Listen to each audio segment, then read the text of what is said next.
আবার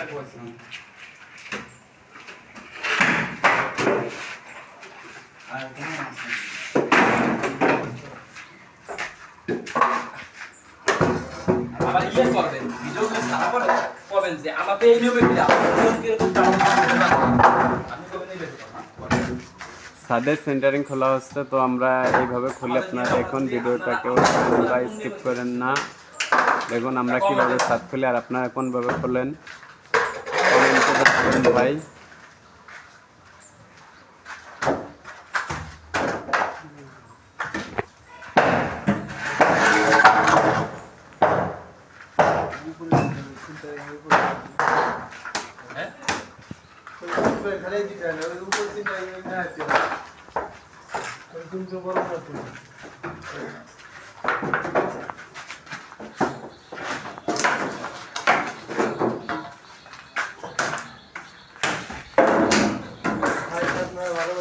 ভালোবাসা দিবেন, লাইক করবেন, শেয়ার করবেন, ভাইয়ের পাশে আপনারা থাকবেন। কি ভাই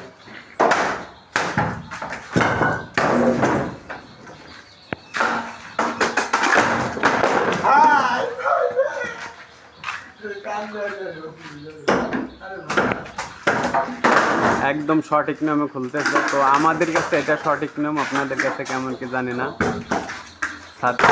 সঠিক নিয়ম আপনাদের দেখানো হচ্ছে, তো এইটা হচ্ছে আমরা যেভাবে খুলতেছি এটা হচ্ছে আমাদের কাছে সঠিক নিয়ম। তো আপনাদের কাছে কেমন কোনভাবে খুললেন আমাদেরকে জানাবেন কমেন্টে।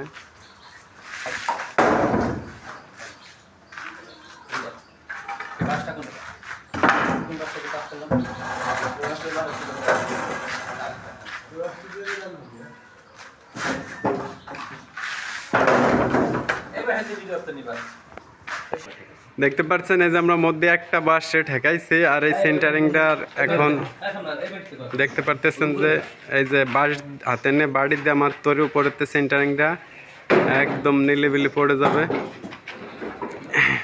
এই দেখতে পারতেছেন এই যে বাঁশ নিয়ে বাড়ি দেওয়ার মাঝেই এই দেখেন এই যে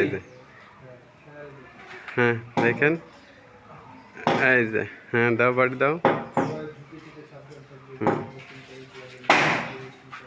হ্যাঁ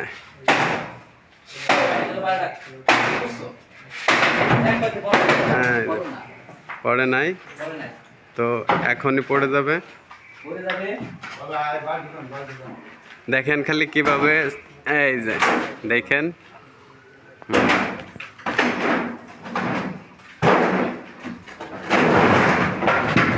এই তুমি সরে থাকো, তুমি সরো।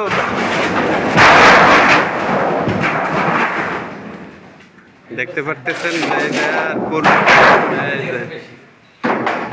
তো আমরা এইভাবেই ফেলাইতে, এটা হচ্ছে একদম সহজ কৌশল।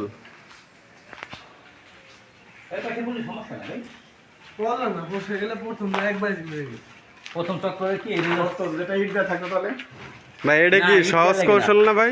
এটাই সহজ কৌশল, হয়তো কি দাম ছিল বিদায় একবারে পরে নাই। এটা কি সহজ কৌশল? একেবারে সহজ কৌশল, এটা কোনো ঝুঁকি থাকে না, এটা কোনো ভয়ভীত থাকে না। আর আমরা দেখতে পারতেছেন যে পাশের ভীমের বাঁশগুলি, এই যে এই পাশের ভীমের বাঁশ, এই সাইডের ভীমের বাঁশ আর ওই সাইডের ভীমের বাঁশ কিন্তু খোলা হয় নাই।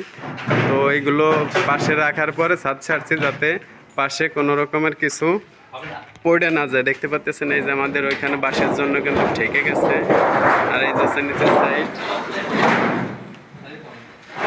আমাদের সেটগুলি।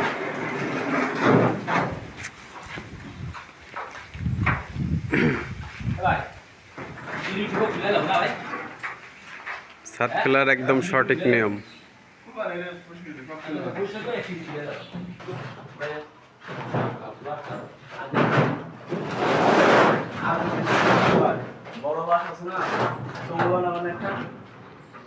আর এই সেটগুলি এখন আমরা নিয়ে এই যে এই পাশে নিয়ে রাখতেছে, আর আমাদের এই সাইডগুলো খোলা হয়ে গেছে।